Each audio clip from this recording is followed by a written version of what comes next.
기도하겠습니다. 하나님 아버지, 그렇습니다. 아버지께서 이 교회를 세우시고 이 교회를 통해서 대축부터 예정하신 영혼을 구원하시고 또한 이 교회를 통해서 역투전쟁을 하시고 또 저희를 보호하시고 인도하시면 감사드립니다.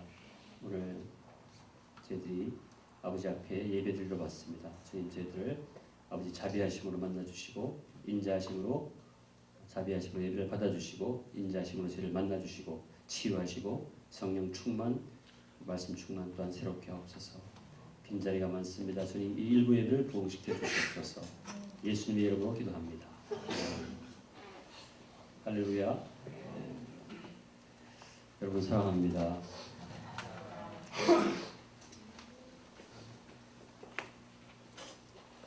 오늘 말씀 제목은 믿음은 성령의 선물이다. 그런 말씀으로 말씀을 전가하도록 하겠습니다. 요한복음 3장 16절하고 로마서 10장 9절 우리가 지금 몇 주째 계속 말씀 나누고 있는데 오늘이 그 중요한 한 기점이 될 줄 믿습니다.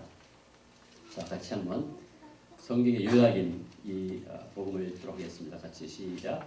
하나님이 세상을 이처럼 사랑하사 독생자를 주셨으니 이는 그를 믿는 자마다 멸망하지 않고 영생을 얻게 하려 하심이라. 다 외우셨죠? 언제는 다 외울 것 같아요. 하도 많이 했어. 영어로 한번 읽어볼까요? 시작. For God so loved the world that He gave His one and only Son, that whoever believes in Him shall not perish but have eternal life.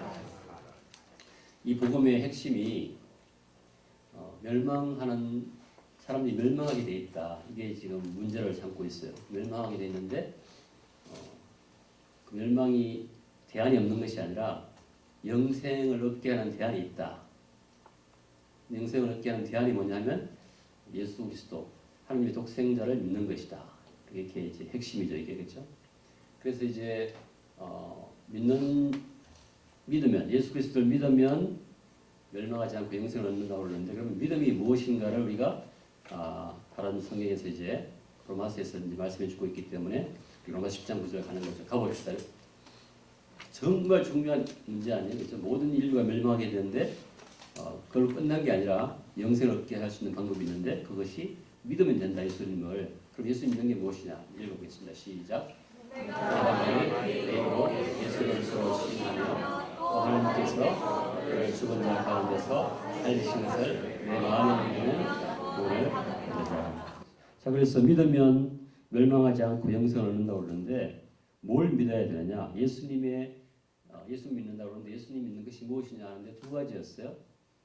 첫 번째는 예수님이 인류 역사상 오신 목수 예수님이 야훼 하나님이시다. 그런 예수님 인격을 믿어야 되는 것이고 두 번째로는 그 예수님이 우리 십자가를 지고 우리 죄를 대신해서 죽으셨는데 그 예수님이 다시 부활하셨기 때문에 우리의 그 구원이 확정되었다. 그게 지금 우리 몇 주째 말씀을 나누는 내용인데 여기서 한 가지 문제가 이슈가 있어요. 여기 보시면 내 마음에 믿으면 구원을 받는다. 이 내용을 내 마음으로 진심으로 믿어야 되는 거죠. 내 마음으로. 그게 내 마음으로 믿는단 말은 여기 보시면 내 입으로 예수를 주로 시인한단 말이 영어로 보면 confess and confess. 영어로 confession이란 말은 고백하는 것이니까 진심을 얘기하는 것이란 말이에요. 진심을. 이거는 칼을 갖다 대도 총을 갖다 대도 변할 수 없는 그런 말로 고백하는 것이라는 거죠. 그 하나님이 그런 예수님이 인간 예수, 인간 목자 나사렛에서 태어난 목수 인간 예수가 하나님이시다. 그것을 누가 어떤 협박을 해도 입으로 고백함으로써 자기가 시인함으로써 자기 행동으로 보이는 것이고 두 번째로는 그분의 사역. 첫 번째는 이제 그분이 하나님이시라는 그분의 인격과 두 번째는 그분의 사역. 그분이 우리 죄를 다 대신 짊어지고 십자가에 죽으시고 부활하셨다는 그분의 하신 일을 우리가 마음으로 믿어서 구원을 받는다고 했습니다. 근데 이게 이제 오늘 문제를 제기하는 것은 이 마음으로 믿는 것이 우리 자연인으로서 마음으로 믿는 것이냐 아니면 중생한 사람으로서 마음으로 믿는 것인가 아주 중요한 문제가 걸려 있습니다. 이것이 오늘의 중요한 이제 핵심 메시지인데 우리 중생하지 않고 다시 태어나지 않고 내가 지식적으로 하나님을 지식적으로 예수 그리스도가 하나님이다 그걸 알고 그 지식에 근거한 진심으로 고백할 수 있다는 것이에요. 이게 아주 중요한 문제입니다. 그러면 그 사람은 구원받았는가? 이게 지금 교회뿐만 아니라 여러분과 저에게 아주 심각한 문제이기 때문에 지금 우리가 예수 믿으면 구원받는다. 예수 믿는 것이 예수님의 인격과 그다음에 예수님이 하신 일을 믿으면 구원받는다 그러는데 그 믿는 것을 진심으로 고백해야 되는데 지식적으로 알고도 진심으로 고백할 수 있습니다. 자기가 지금 아는 게 그렇게 다고 정말 자기 진심으로 예수 그리스도가 하나님이시고 그분이 나의 죄를 대신해서 죽으시고 십자가에 죽으시고 부활하셨다. 그거 지식적으로 해서 자기 동의하고 그다음에 자기가 그렇게 진심으로 고백할 수 있어요.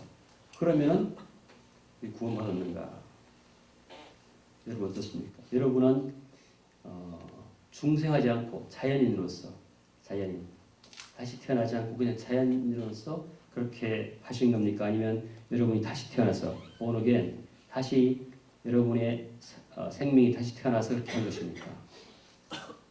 자, 고린도 이게 제가 적지 않았지만 고린도전서 2장 9절에 이렇게 됐습니다. 하나님이 자기를 사랑하는 자들을 위해서 예비하신 모든 것은 하나님이 예비하신 모든 것 구원에 가는 것도 눈으로도 볼 수가 없고 귀로 듣지 못하고 사람의 마음으로 생각하지도 못한다.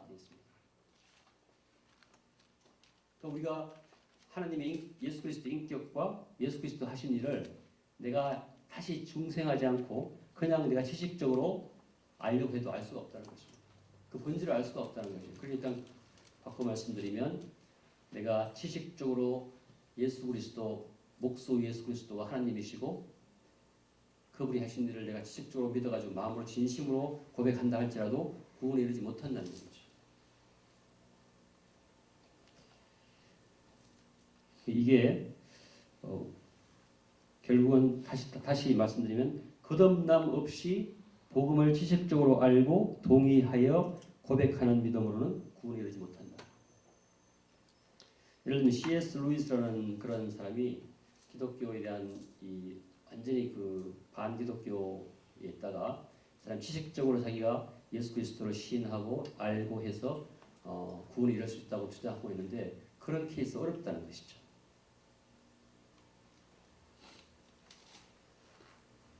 사탄도 지식적으로 예수가 누군지 정확히 알고 예수 하신 일 정확히 알지만 어떻습니까? 사탄이 구원받습니까? 못 받습니다. 그것을 우리는 귀신 믿음이라고 합니다. 제가 이거 말씀을 준비하면서 잠을 못 잤어요. 한 일주일 동안 내내 잠이 잘 안 와요. 너무나 중요한 문제이기 때문에. 왜냐? 우리 교회는 지식이 많은 사람이 너무 많아요. 지금 대부분 교회도 한국 교회도 그렇지만 너무 아는 게 많고 성경 지식조차 너무 많아요. 상대적으로 작답할 수도 있고 말통할 수 있는 하여튼 뭔가 우리 성경 공부를 많이 했다고 해서 우리 교회에 성경 공부 많이 합니다. 성경 공부 프로그램 많이 있습니다. 그것을 지식적으로 내가 알고 내가 예수 그리스도 목수 예수 그리스도가 나사렛에서 태어나신 그분이 하나님이시고 그분이 우리 죄를 대신해서 죽으셨다는 것을 내가 알고 내가 진심으로 내가 그걸 동의하고 고백한다 할지라도 중생 없이 다시 태어남 없이 본어겐하지 않고 그것을 동의하는 것은 하나님이 주신 그 놀라운 비밀, 구원의 비밀을 알 수가 없다는 것입니다. 이게 중요한 얘기죠. 여러분 어떻습니까? 여러분은 이 말씀이 왜 중요하냐면 여러분과 저 자신의 믿음을 검증하는 것도 중요하지만 구원을 검증하는 것도 중요하지만 우리가 복음을 전했을 때 언제 이 사람이 정말 구원받았는지를 파악하고 세례를 줌으로써 교회에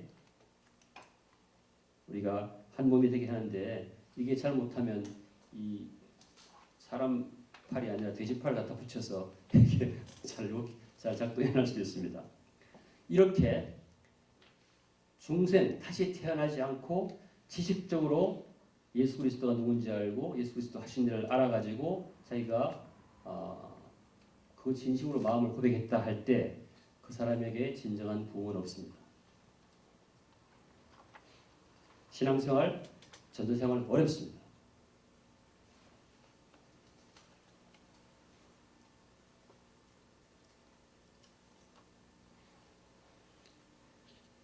다시 한번 여러분에게 묻습니다. 여러분은 거듭났습니까?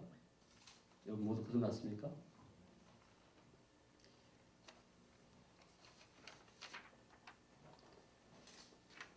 성령을 통해서 거듭나고 거듭난 뒤에 회개하고 믿음을 받은 새로운 사람, 거듭난 사람, 새로운 사람이 변화된 사람이 예수님을 주님으로 고백하고 그분을 구원자로 고백하고 그분의 예수님의 부활을 마음의 진심으로 믿었을 때 죄사함을 받고 할렐루야 구원받고 양자되고 성령을 받는 것입니다. 그럴 때 멸망하지 않고 영생을 주는 것입니다. 할렐루야. 그러면 이제 중요한 것이 정말로 우리가 중생했는가가 중요하겠죠.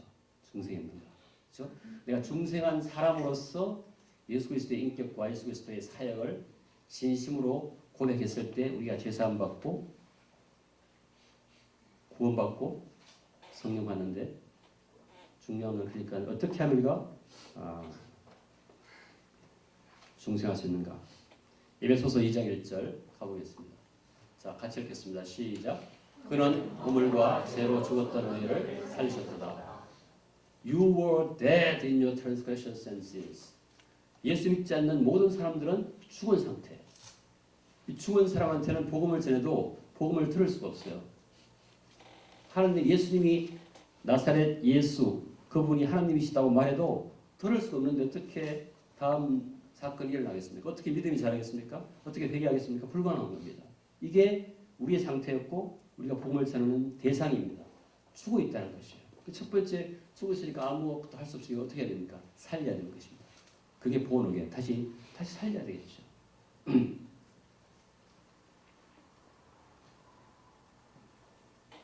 그래서 우리가 아담과 하와가 범죄하고 난 다음에 하나님의 영이 아담과 하와를 떠났기 때문에 우리 인간이 이 바디, 몸과 생각과 영으로 구성되어 있는데 그 영적 영역에서 하나님이 떠나 있기 때문에 그 영적 영역에서 악한 영이 작용을 해. 육신의 생각, 악한 영이 작용해서 우리 마음에 악한 영, 육신의 생각, sinful nature를 줘.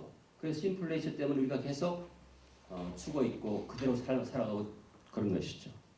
로마서 8장 7절에 보면은 육신의 생각, 이 sinful nature는 하나님과 원수가 되나니 이는 하나님의 법에 불복치 아니할 뿐 아니라 할 수도 없다. 우리가 얘기해도 그걸 들을 수도 없고 불복할 수도 없고 하나님과 원수가 되어 있는 상태죠. 그거에 우리가 you were dead. 우리 모두가 죽어 있는 상태죠. 그러니까 우리가 그런 상태에서 진심으로 예수 그리스도의 인격을 고백하고 예수 그리스도의 사역을 고백해도 구원과는 무관할 수 있는 것이죠. 심각한 아주 중요한 저는 어떻게 보면 이 사실이 너무 중요한 사실 같아요. 모든 믿는 자에게나 전도할 때도. 그러니까 우리가 문제는 죽어 있으니까 죽어 있는 그 우리가 저와 여러분이 죽어 있다면 죽어 있는 사람이 어떻게 돼요? 생명이 다시 생명을 받아야 되는데 그것이 뭐야? 본어게 다시 우리가 죽어 있던 영의 영역, 영혼의 영역이 생명을 받아야 우리가 살아날 수 있고 그다음부터 말을 들을 수 있는 거, 영적인 말을 들을 수 있는 것이죠. 요한복음 3장 5절, 6절 보겠습니다. 시작. 육으로 난 것은 육이요 영으로 난 것은 영이니 내가 내게 거듭나야 하겠다는 말을 놀랍게 여기지 말라.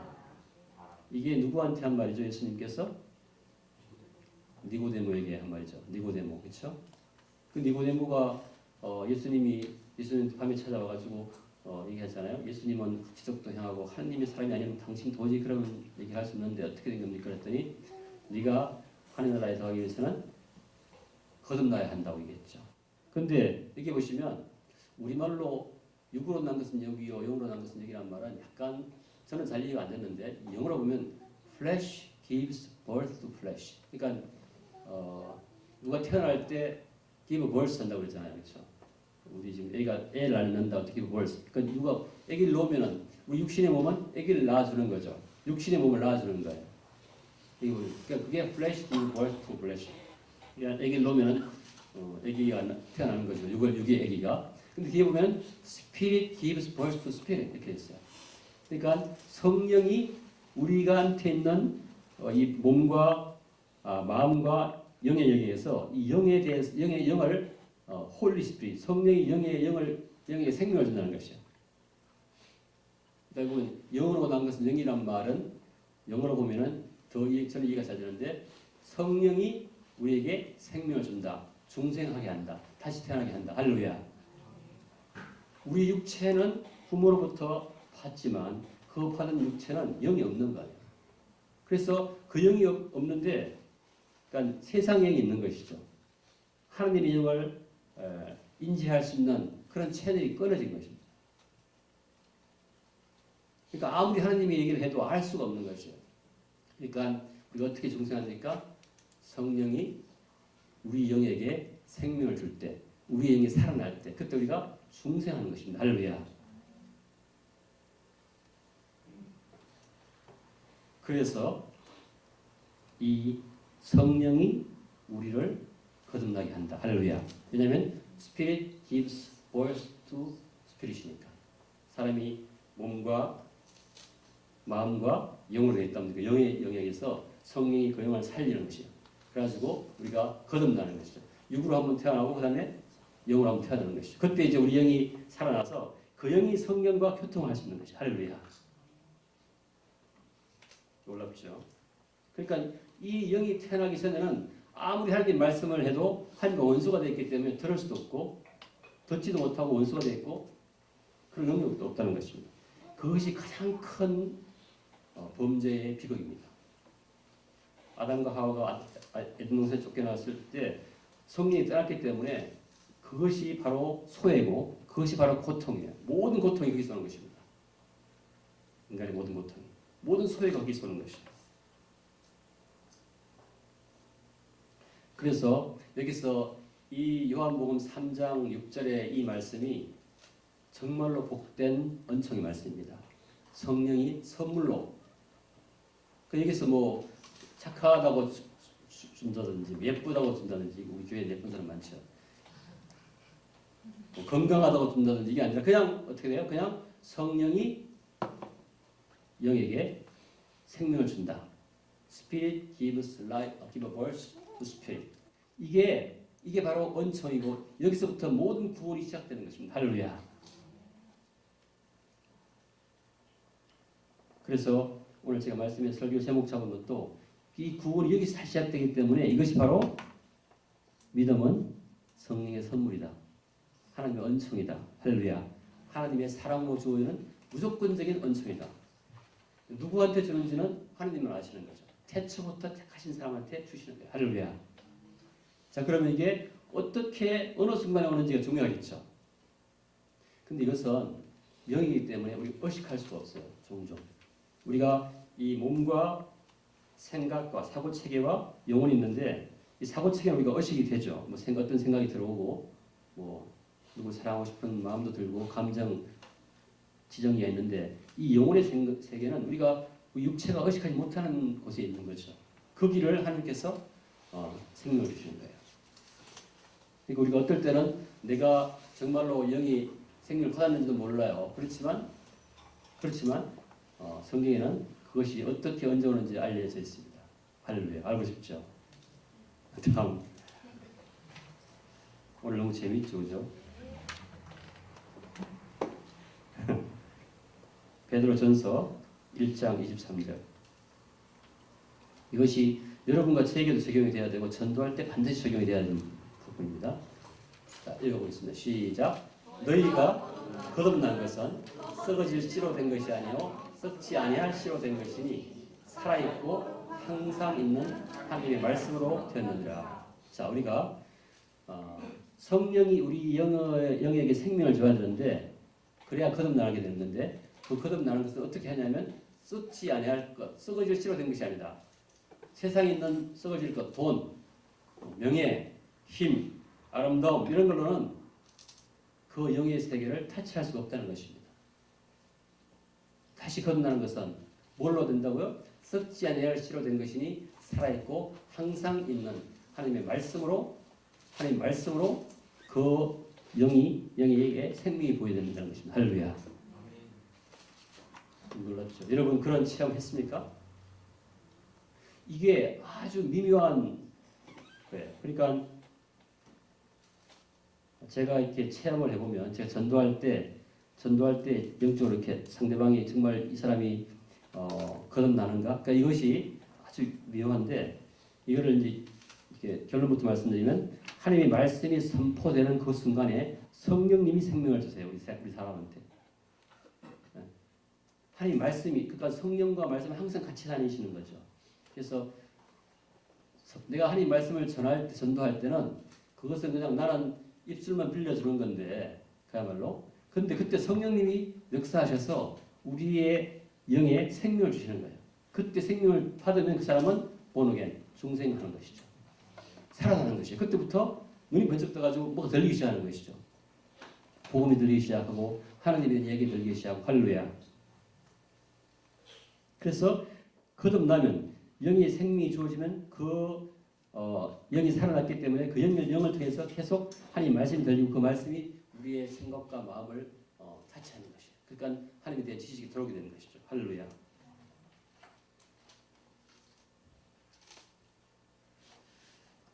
그래서 우리가 전도하는 방법은 우리가 전도할 때 죽어있던 사람들이 우리 전도를 통해서 예수님의 말씀을 듣고 중생한다. 할렐루야. 다시 본어게 한다. 여러분과 저도 그렇게 본어게 했다. 여러분 제가 본어게 했다면 자 누가복음 10장 16절에 여기는 아마 없을 것 같은데 이렇게 되어 있어요. 너희 말을 듣는 자는 곧 내 말을 듣는 것이요. 예수님 말씀이에요.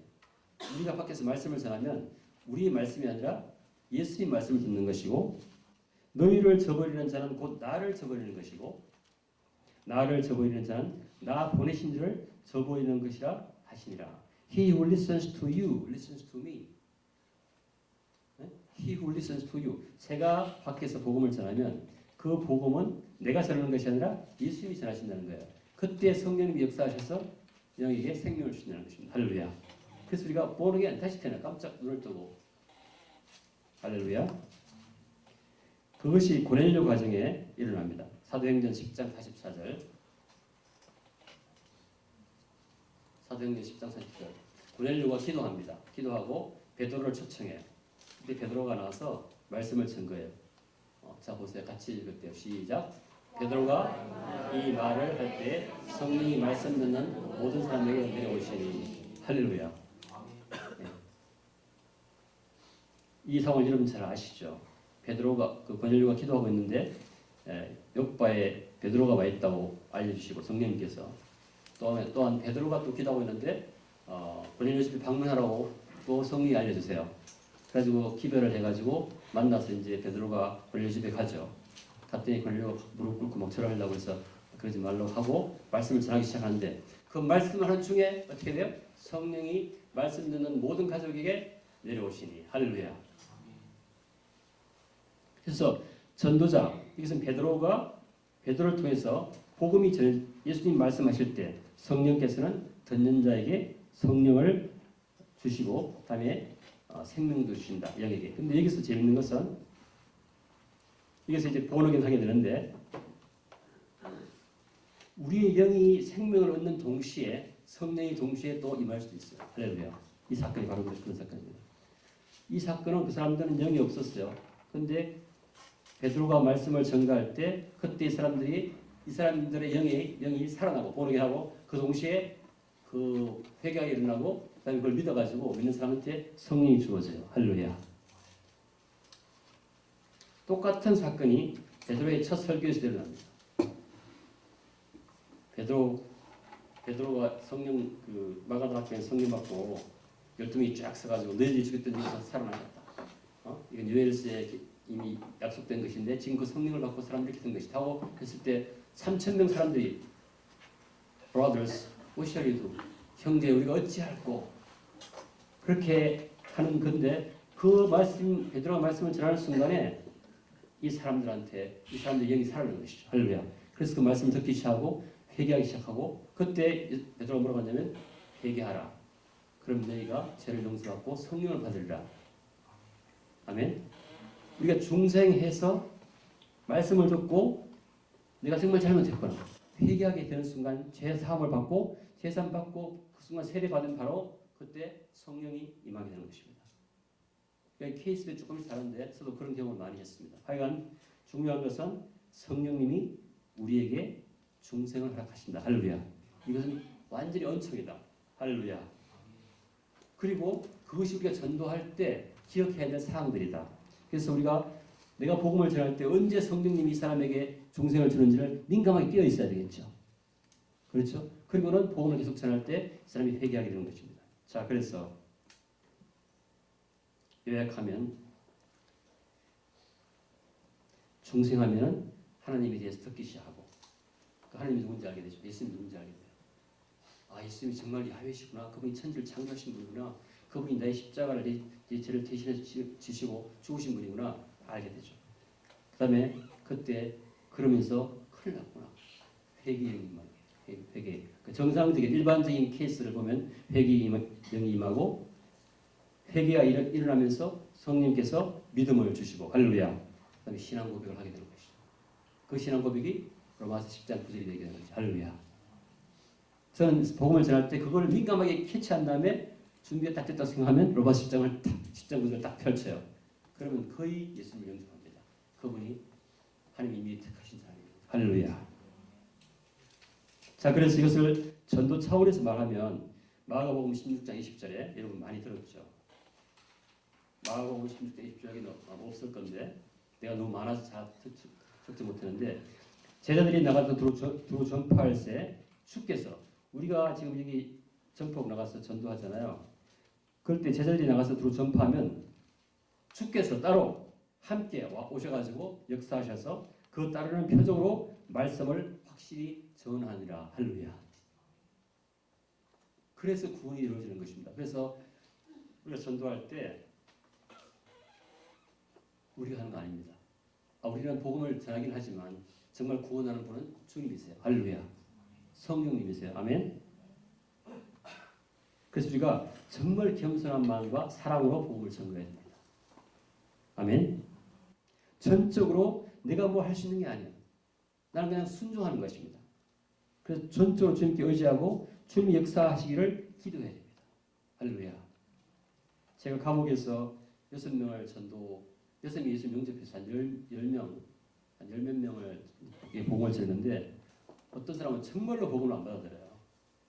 그래서 제가 그걸 아주 뼈저리게 느꼈어요. 아, 하나님이 택하신 사람이 있구나. 제가 어떤 사람은 정말로 그냥 얼마나 시간 많이 들이고 막 협박도 하고 막 회의도 하고 지옥 간다고 당장 얘기했어요. 이렇게 하면 지옥 간다. 그래도 안 돼요. 거기서 그런 말 잘못했다가 싸움 나고 막 그런 게 많이 있거든요, 실제로. 그래서 막 징벌방위하고 막 그런 거.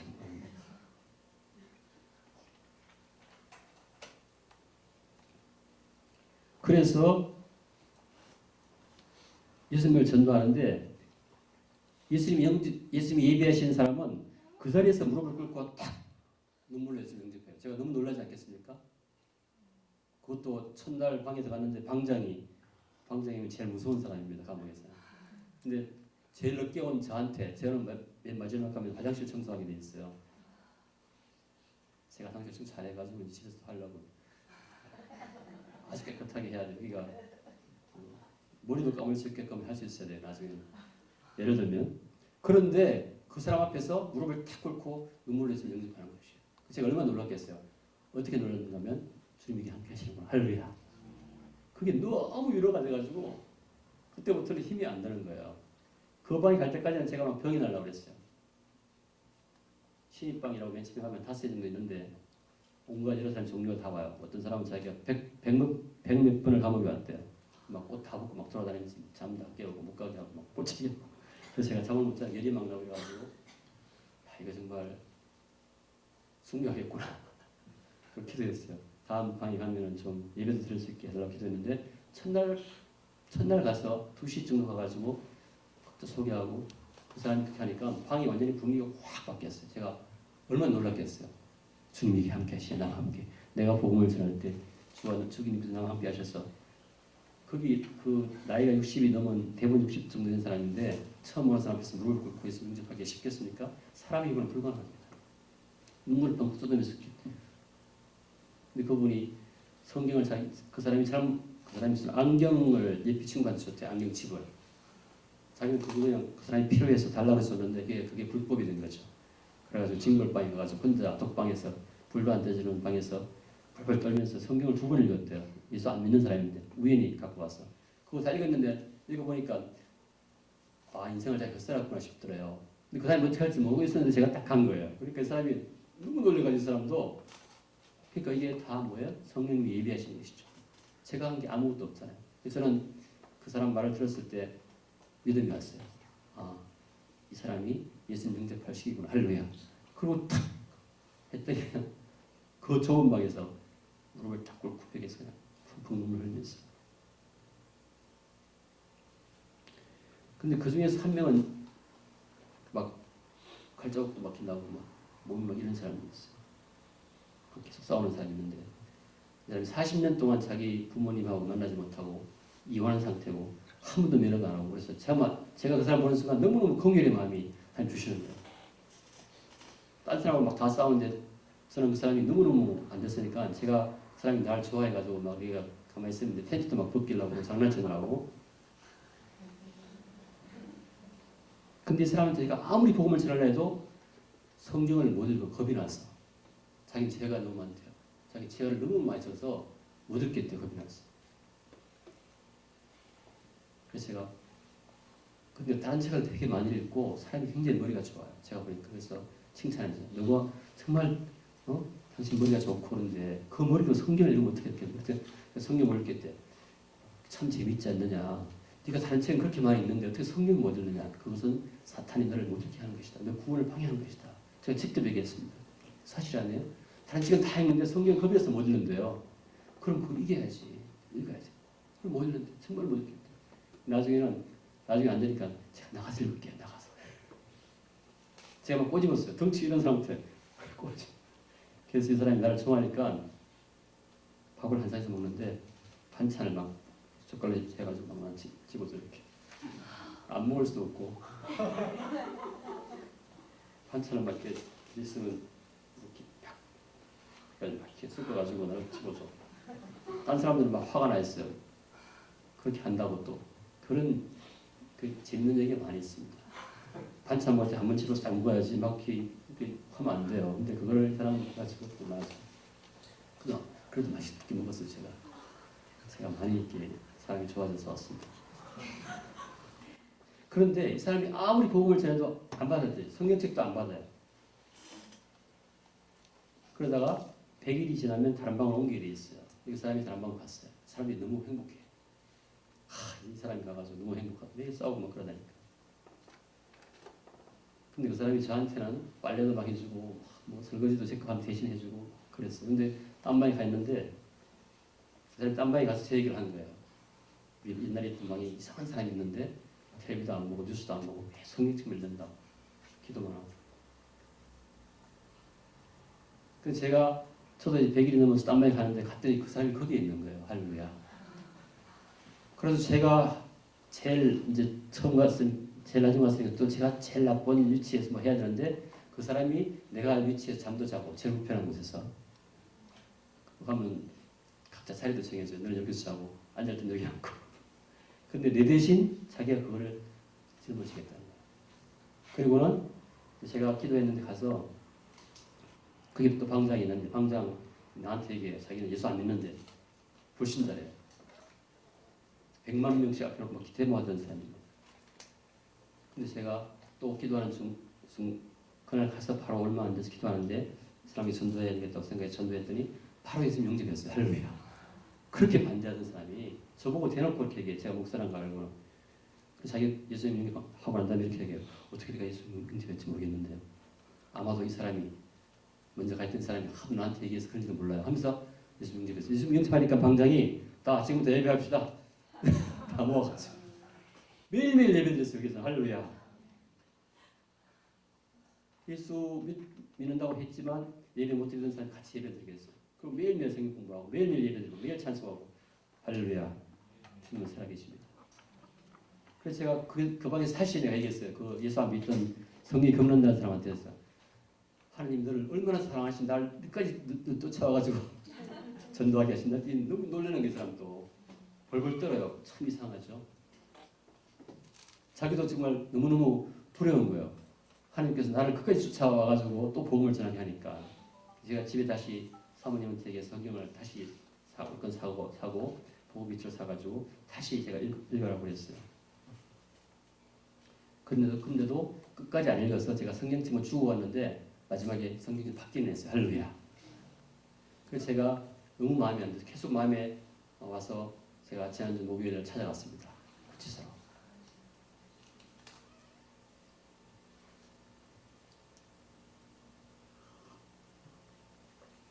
갔더니 등치가 이런 사람이 울어요. 손을 이렇게 대면서. 손을 이렇게 유리창 상태에서. 같이 봤어요. 그때 성경책을 읽었대요. 할렐루야.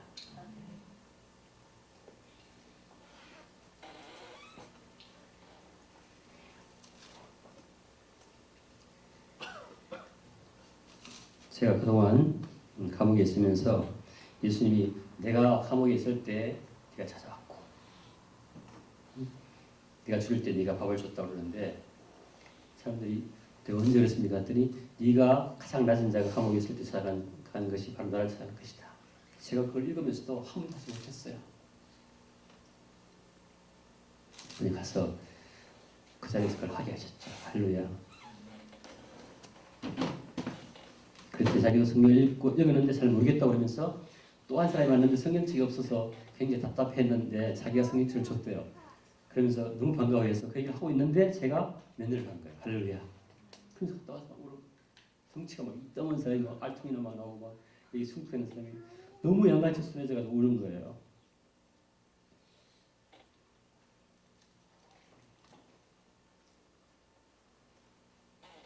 말씀에 순종해서 복음을 선포하면 주님이 하십니다. 할렐루야.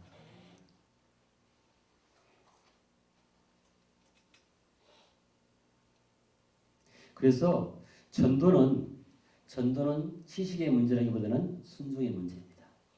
그런 의미에서 아멘.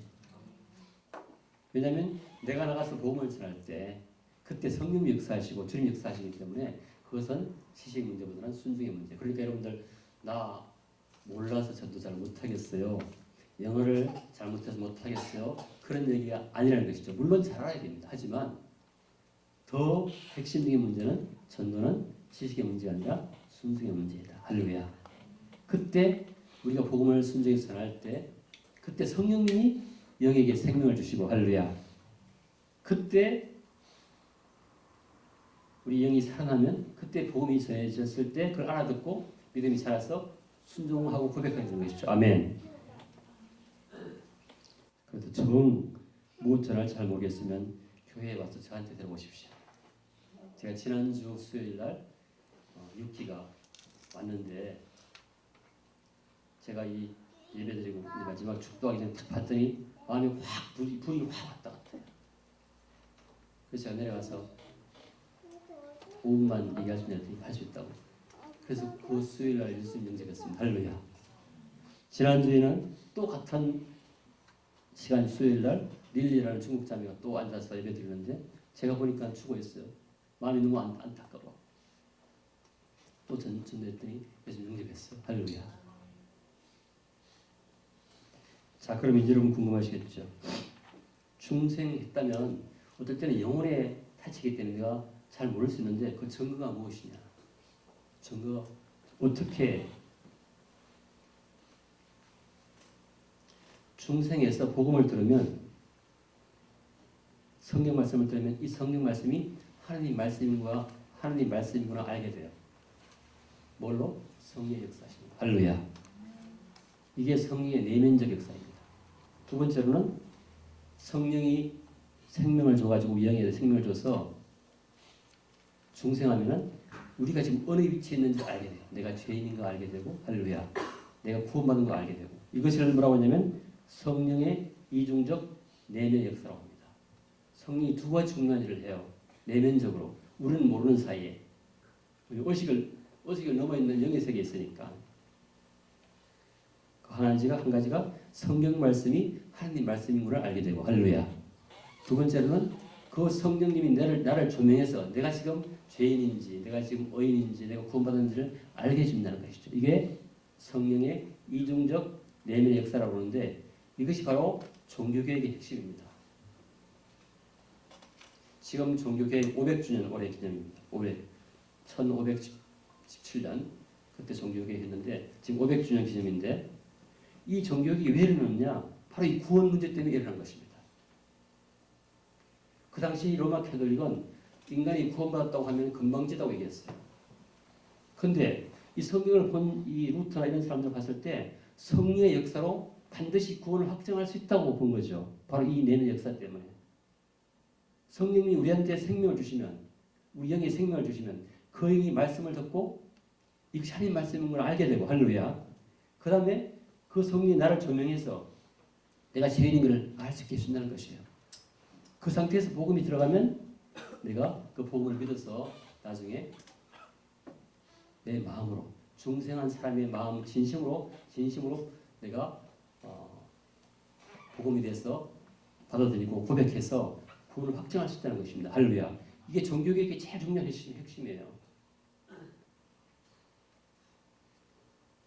거기서 모든 게 시작되는 것입니다. 자, 그렇다면 중생의 증거가 무엇이냐? 여러분이 성경 말씀이 하나님 말씀인 것을 알게 되면 하나의 증거가 되겠죠. 할렐루야. 이건 정말 하나님 말씀이구나. 그렇지 않고 이런 말씀이 있을 수가 없구나.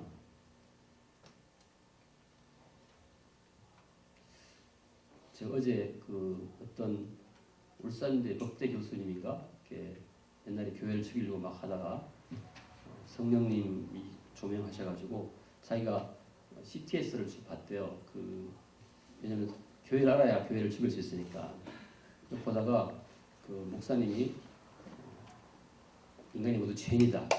이 말을 하는 순간 사람 항상 그걸 변정내면서 니나 잘해 이렇게 하려고 니 하는데 이 혀가 확 굳어가지고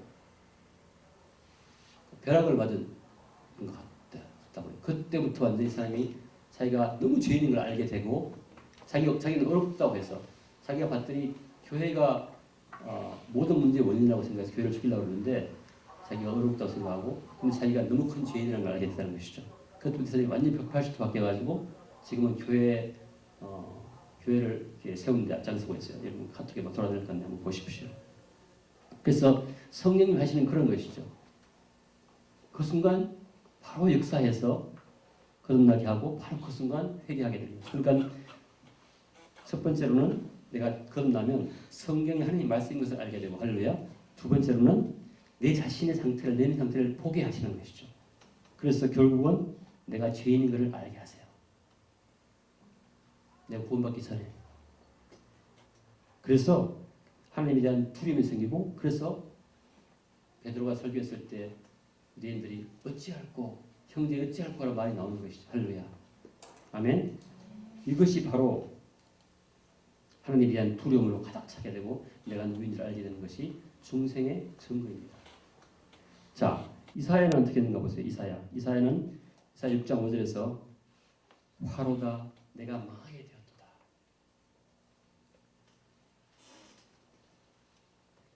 여러분에게 이런 순간이 있었습니까?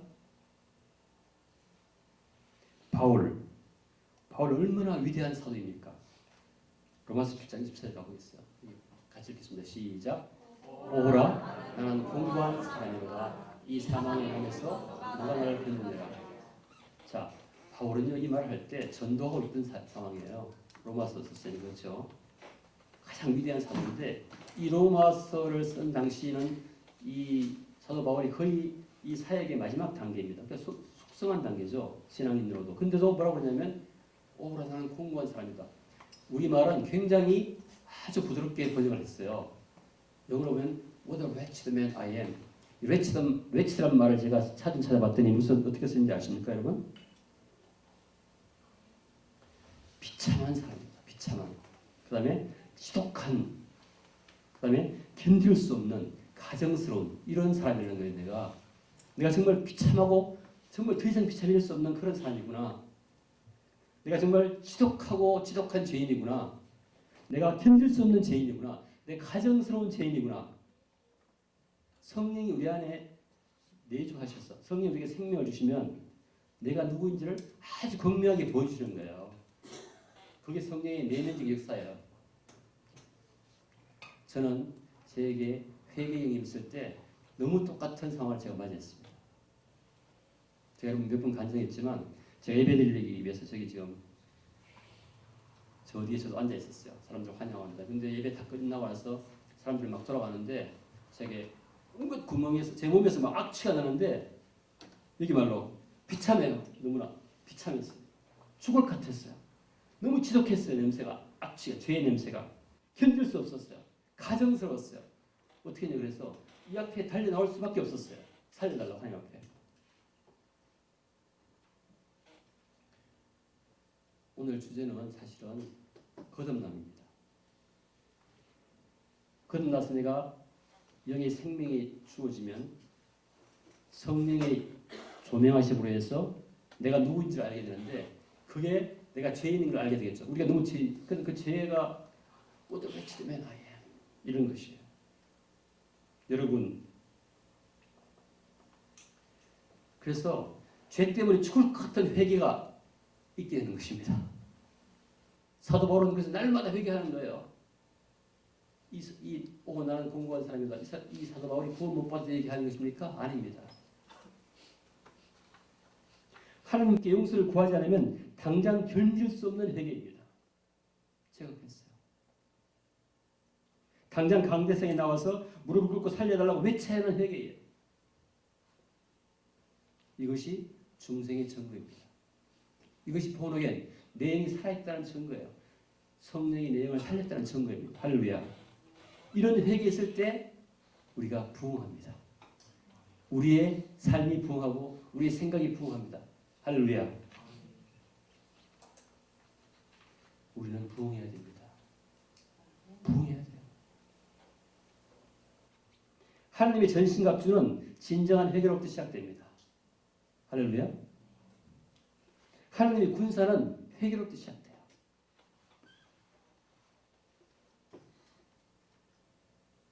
저도 그래서 그때 막 달려나가서 사람들은 다 예배받지 못하라고 있었어요. 저는 그 교회에서 수석장로였어요. 멋진 수석장로. 기도고 공부도 잘한다고 그러고 뭐 다 잘했는데요. 전도도 많이 하고. 근데 그냥 너무 급하니까 아무것도 안 보여요. 정말로 사람 하나도 안 보였어요. 살아야 돼요. 그냥 무릎 꿇고 살리세요. 근데 그때도 한쪽 구석에서 뭐가 올라와. 야, 너는 전도도 많이 하고, 뭐, 연구도 잘하고, 뭐, 특허도 많이 내고, 뭐, 멋있고, 뭐, 키가 크고. 제가 보면서 제가 그걸 보고 좌절했어, 완전히. 이 급한 상황에서 또 이거 올라오는 거 봐라, 너. 너 가망성이 없어. 그거 죽겠는 거야. 그러고서 막 혼자 그러고 있는데, 하나님께서 너 정말 얘기하고 싶어. 그러시는 거예요. 얼마나 큰 소리인지 저 몸 전체가 막 딱 떨리는 거야. 이 스피커, 큰 스피커 앞에 있으면 서보셔서 한번 서보세요. 팍 떨리는 거예요. 근데 그 소리가 얼마나 시원하든지. 그때 네 그랬더니 정말이야. 그 소리가 네 그렇죠. 혼자 그러고 있는 거예요. 한 사람 다 가고 있는데. 그랬더니 나중에는 성경 읽어 하시는 거예요. 네. 아멘, 아멘. 창세기 1장을 다시 읽는 거예요. 아멘, 아멘, 아멘. 그리고 제가 부흥되었습니다. 할렐루야.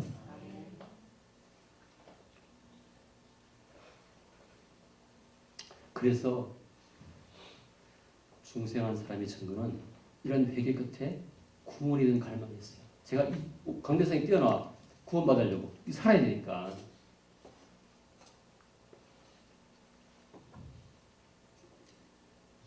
이렇게 중생한 사람이 하나님께서 예수님을 죽은 자 가운데 살리신 것을 마음으로 진심으로 믿을 때, 이 중생한 사람이 이런 마음으로 예수 그리스도의 사역을 믿을 때, 그때 이 중생한 세 사람의 마음에 진심으로 고백할 때 구원받는다는 것입니다. 할렐루야.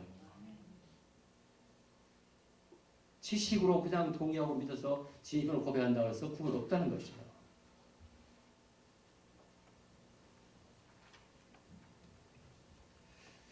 여러분에게 도전합니다. 여러분은 중생하셨습니까? 이런 회개가 있었습니까?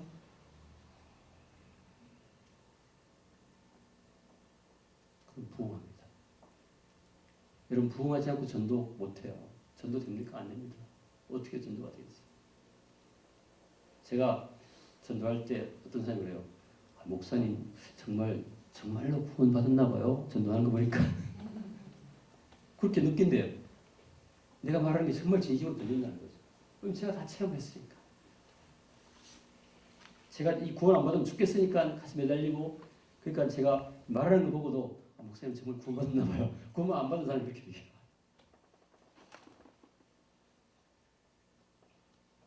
자, 로마서 10장 9절 다시 갑니다. 로마서 10장 9절. 지금 이제 이 말씀을 읽어보십시오. 다시 읽겠습니다. 시작. 내가 만일 내 입으로 예수를 주시하며 하나님께서 그를 죽은 자가 살리신 것을 내 마음에 믿으면 구원을 받을 거야. 내 마음으로 진심으로 믿는 그 사람이 중생했을 때 세 사람으로서 중생한 사람으로서 이 두 가지 사실, 예수님 인격과 사역을 진심으로 여러분이 믿을 때 구원받는다는 것입니다. 할렐루야. 여러분 모두가 그렇게 구원받았기를 축복합니다. 못 받았으면 저한테 한번 오세요. 저에게는 그게 제일 큰 관심사예요. 여러분이 다 구원받은 겁니다. 그러면은 어떻게 구원합니까? 여러분 죄를 사하신다고 약속하셨어요. 그렇죠? 요한복음 3장 16절에서 여러분이 멸망하지 않고 영생을 얻는다고 하셨죠? 그 다음에 천국을 유업으로 주신다고 하셨어요. 성령을 주신다고 했어요. 구원이라는 보정으로 양자로 삼아주신다고 했어요. 그리고 예수님이 물리신 교회로 부르심을 받는다고 했어요. 여러분이 교회적 존재가 된다고 했어요. 할렐루야. 그리고 하나님의 지극히 크신 권능을 여러분이 받게 된대요. 어떤 권능? 예수 그리스도를 부활시키는 권능이 여러분에게 있다는 것이 할렐루야.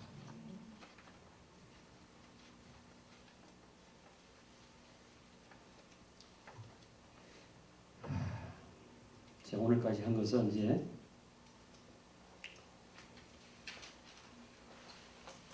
정말 중요한 얘기입니다. 교회 사활에 가는 얘기입니다. 여러분의 사활에 가는 얘기입니다. 저의 사활에 가는 얘기입니다. 성경책 전체가 다 이 얘기입니다. 이제 우리가 이러한 믿음을 갖게 되면 그 믿음이 어떤 특징이 있는지를 다음에 할 겁니다. 이런 믿음이 있으면 완전히 사람이 변화돼요. 완전히 변화돼요. 그 증거가 나타납니다. 저와 여러분이 그런 축복받기를 예수님으로 축복합니다. 기도하시겠습니다. 하나님 아버지